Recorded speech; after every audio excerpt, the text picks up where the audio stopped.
केलं तुम्ही हे सगळं? का माझ्या आबांच्या नावानं तुम्ही मला पत्र पाठवली? माझ्या आणि माझ्या आबांच्या भावनांची चेष्टा तुम्ही का केली?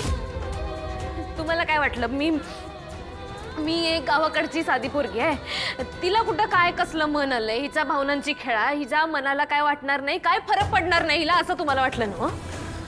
नाही कमळी सर मी नाही विश्वास ठेवला होता तुमच्यावर. माझ्या जवळचा मित्र म्हणला होता तुम्हाच, त्याने तुम्ही काय केलं?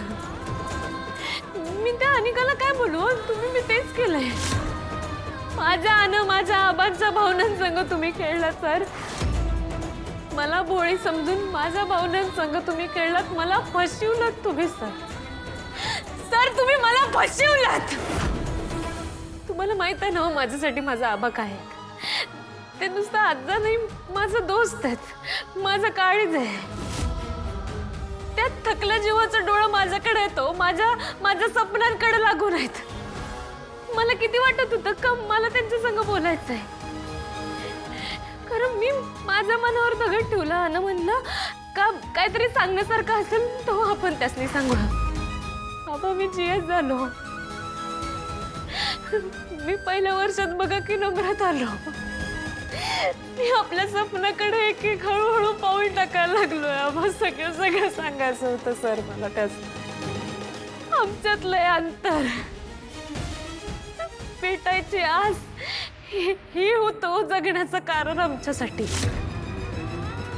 तुम्ही त्याची पाक चेष्टा केली सा. माझा आबा तिथं वाट बघत असतील. खरं त्यासनी कुठं माहित आहे का इथं कोणतरी दुसरंच त्यांचं सोंग घेऊन हे सगळं नाटक करायला लागलंय. सर तुम्ही आबांचं नाव घेऊन मला खोटी पत्र लिहिली आणि मी त्याला बोललो. बस तुमची फसवेगिरी आता बंद करा, कारण मला आता तुमच्यावर काडीचा विश्वास राहिलेला नाही. आजपासून आपली मैत्री तुटली. मला तुमच्या संग काहीच बोलायचं नाही.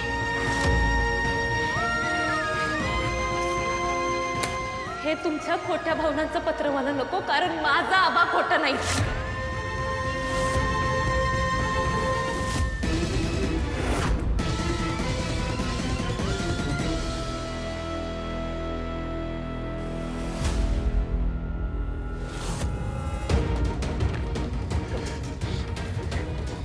म्हणजे हे असली फसवेगिरी करायची अजून सगळी तयारी केली होती तुम्ही? अहो काहीच कसं वाटत नाही तुम्हासनी? ऋषी सर तुम्ही मित्र म्हणायचं लायकीचे मी नाही आहात. कमळी एक मिनिट, मला ऐकायचं नाही तुमचं काहीच. एक मिनिट कमळी मी काय सांगतोय एकदा ऐकून. मी म्हणलंय ना तुमचं काहीच ऐकायचं नाही. आता काय राहिलं ऐकायचंय? कमळी बस थांब.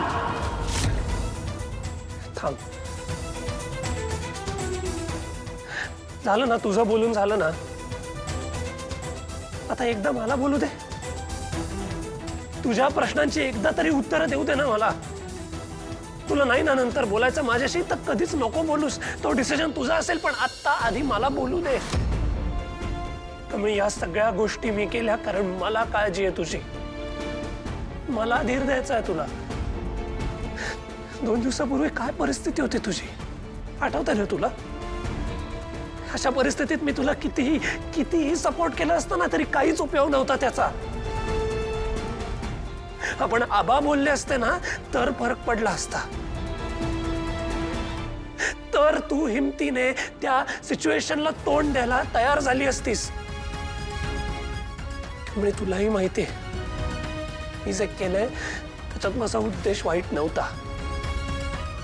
आतापर्यंत केलेल्या कुठल्याच बाबतीत माझा उद्देश कधीच वाईट नव्हता कमळी, आणि इथून पुढेही नसेल. आणि सगळ्यात महत्त्वाचं म्हणजे हे सगळं मी करतोय कारण माझं प्रेम आहे तुझ्यावर कमळी.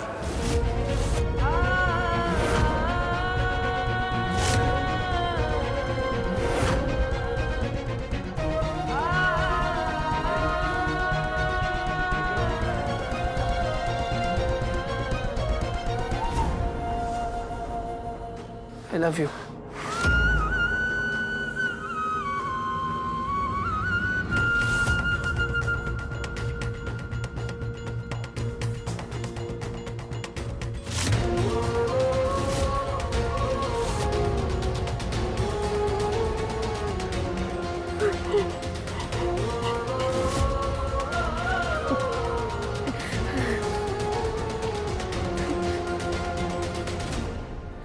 नाही नाही म्हणजे हे बघा सर, मी एक साधी गावाकडची पोरगी आहे आणि इथं मी सपान घेऊन आलोय. मला शिकायचंय, मोठं व्हायचंय. खरं माझ्या आयुष्यात आता जे काही सुरू आहे ते बाजूला राहू द्या. मला माझ्या ध्येयाकडं, माझ्या स्वप्नाकडं लक्ष द्यायचंय आणि ते मी विसरलेलो नाही. मला मोठं व्हायचंय, माझ्या गावाकडे जाऊन गरजू पोरींसाठी शाळा कॉलेज काढायची. हा माझं आणि माझ्या आबांचं हे सपान आहे. आणि याच्या व्यतिरिक्त दुसऱ्या कुठल्या बी गोष्टीला, प्रेमासाठी माझ्या आयुष्यात जागा नाही. त्याच्यापेक्षा महत्वाचं, तुमच्यासारख्या खोटारड्या माझ्या आणि माझ्या आबांसंग भावनांची खेळणाऱ्या खोट्या मित्राला तर जागा नाहीच नाही. तुम्ही प्रेमाचं बोलायला निघालाय ना हो? खरं आजपासून आपली मैत्री तुटली.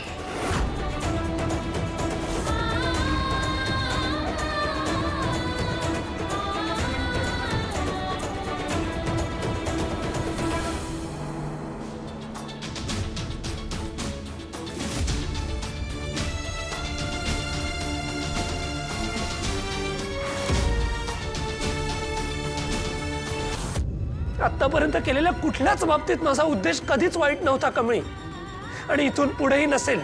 आणि सगळ्यात महत्वाचं म्हणजे हे सगळं मी करतोय कारण माझं प्रेम आहे तुझ्यावर कमळी.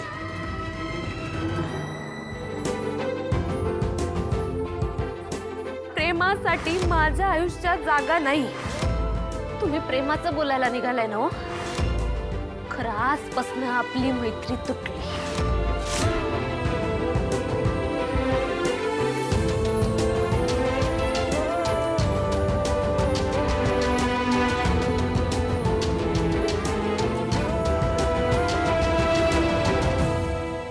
चला, आनंदाची बातमी, त्यामुळे तोंड गोड करूया. आता आपल्यामध्ये नवीन नातं जुळलं. तुझी बिझनेस पार्टनर होते फक्त, आता तुझ्या ऋषीची आज्जे सासू होणार मी. तुमचं सुद्धा खूप खूप अभिनंदन.